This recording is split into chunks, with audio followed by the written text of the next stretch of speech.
At the outset, I would like to thank Dayananda Sagar University for bestowing an opportunity to get myself associated with this talk of sharing my experience with the youngsters who are studying in this university. As we had a talk by our friend from Armed Forces, as you all know, that Armed Forces, they are doing their duties at the borders and guarding our nation from external aggression. Being a person who represents the police forces of the country, I would like to tell the nature of the duties that we do. We are actually involved in maintaining the peace and tranquility inside the nation. That is, we are mainly associated with the internal security. Police forces, as outwardly it seems to be a very authoritarian and which showcases that the policeman is just trying to scare others and trying to do some duty of that sort, is the most conception that the general public are having. And what I would like to tell is that, yes, that is a part of the police image that is there in the society. But apart from that, a police person, actually, the moment he enters into the service, neither his academic studies that he has undergone nor his training will help him in his duties in day-to-day work. I am telling this because the society is a diverse nature.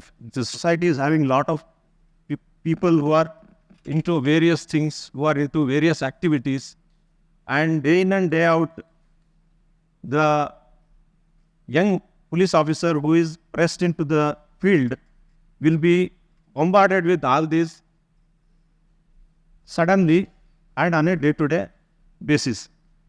What I have observed in my 28 years of service is that no 2 days are of similar in nature. Today, if I am facing some agitation and solving that problem, tomorrow there will be some VVIP visit, and day after tomorrow, some important case will be that the trial would be going in the court, and I have to brief the prosecutor regarding that. These are the nature of the duties that the police perform.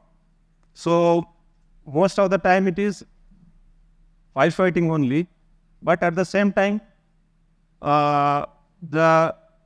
after very few years of service, it gives immense satisfaction. So with this introduction, I would like to proceed for my presentation. So now I have worked in Udupi district and Chitradurga and Dharwad as Superintendent of Police. All the assignments were quite challenging, and particularly when I was working in Chitradurga, it is a place where a lot of road accidents used to happen, and it has the history of major mishaps and disasters that are happening very frequently. So if we see the major disasters are stampedes, accidents, floods, then fire accidents. Every day these type of incidents keep happening. And even after I agreed for today's talk, we witnessed the Andhra bus burning incident. And very recently in Rangareddy, there was another accident where a tipper rammed into the bus. Again, around 24 people died on the spot. So, just like the terror incidents which used to happen when there was not much control over the inimical elements in the country, where we used to hear that Indian Mujahideen has conducted serial blasts in Jaipur, Delhi, where hundreds of people have lost their life, and still the Bombay terror attack, which still remains fresh in our minds, where the people were shooted in the hotels. in the most prestigious hotels like Taj. So nowadays the trend after the establishment of NIA and other strengthening of the internal security setup of the country, these type of incidents are rising in nature. We still recall that Tamil Nadu stampede and then the RCB stampede which happened. So now these mishaps are becoming more and more frequent and more in numbers. So this is the particularly in Chitradurga, this has a history where I worked as a Superintendent of Police. The Sante Honda incident in 1996 where a bus just lost its controls and drove backwards and went into the pond. There 61 people just, they couldn't come out and they were drowned and they died. Then Chalkere bus accident in 2010, it claimed 32 lives. And then Metekorki bus accident in 2014. This was the actual incident where I was posted as the SP. And the incident happened at 2 a.m. in the morning where the bus suddenly started burning and the passengers were suffocated and they were burnt alive inside the bus itself. Similar type of incident happened near the Kurnool bus tragedy where the bus was coming from Hyderabad to Bangalore and that bus caught fire and all the passengers were burnt alive. So time in and time out, the small type of incidents like these Attibele cracker incidents, where 14 youths who were workers who were there when where the firecrackers were stored, they lost their lives. The Andhra bus tragedy incident. This is the RCB stampede which happened. Very unfortunate. Bangalore being having such a great image that this single incident dented the image of the city very much. So now, with my experience, what I felt is that whenever a mass casualty happens, we took it as another incident, just like something has happened, whether some crime has happened like murder or some small crime has happened, but it is not so. Once that news comes that something of this nature has happened, it needs a very integrated and professional approach.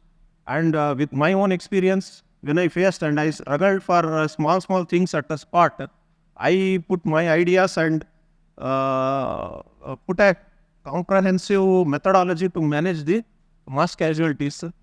So whenever a mass casualty happens, we have to first try and focus on triage, rescue and relief. The classification of the victims into those who are sustained very severe and grievous injuries, their transportation. Many of the times we don't know that in accidents how to get a temporary stretcher done and how to transport them without aggravating the injuries which they have sustained, and how to use emergency facilities at the spot, how to provide oxygen, how to transport them. These are all part of triage, rescue and relief work. Then comes the question of identity of the victims. That itself is another problem.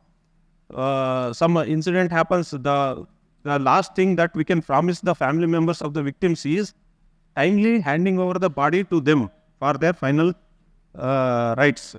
So for that we have to identify the victims, which itself becomes a very difficult and a big task. Then we have to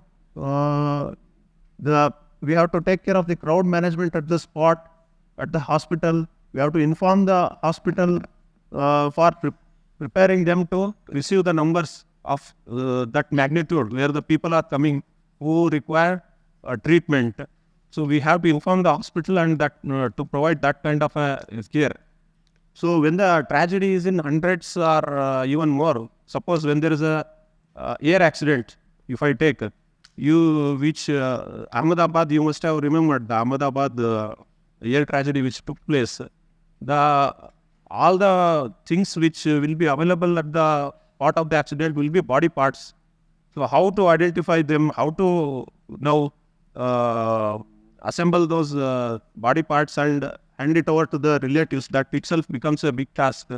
And the entire FSL team has to be there They have to take the DNA samples, match with their relatives. That itself becomes a very daunting task.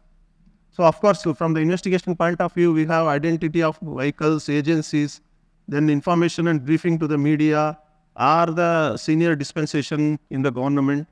All these are part of managing the mass casualty incidents, which requires a very integrated and multi-disciplinary teams approach. So now the disaster cell, of course, we are having emergency cells in the district level, but this disaster cell will have to be set up in a full-fledged as a full-fledged unit in the districts, which should complement the jurisdictional police in all the areas which I have already spoken, ascertaining the details of the injured, identification of the vehicles, information to facilitate reception, then to provide rescue and relief facilities. So all these are part of the disaster, the mandate of this disaster cell. So now if a tragedy has happened in some taluka or a small place, we cannot have the equipments moving from the district headquarters where the main fire office will be located. So we have to have the available local infrastructure in the nearby places, maybe in a taluk place or a Hobli place. All these databases have to be maintained by this disaster cell.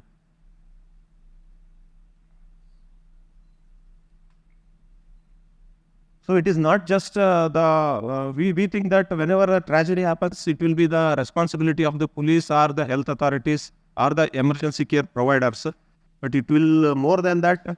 We should have a team representation from NGOs who can be very handy in providing help, and of course the medical team and fire force and police representatives to help in managing those kind of disasters.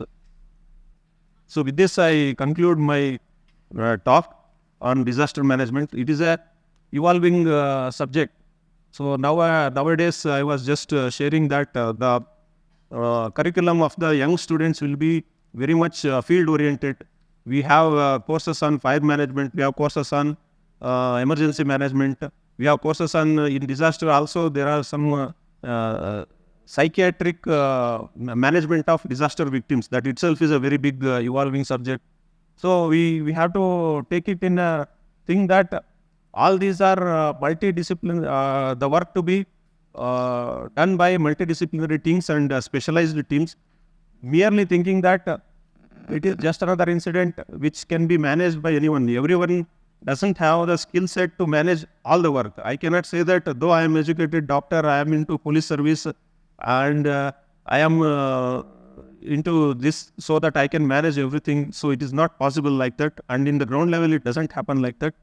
So we have to get best of the expertise, get best of the response mechanisms, and more informed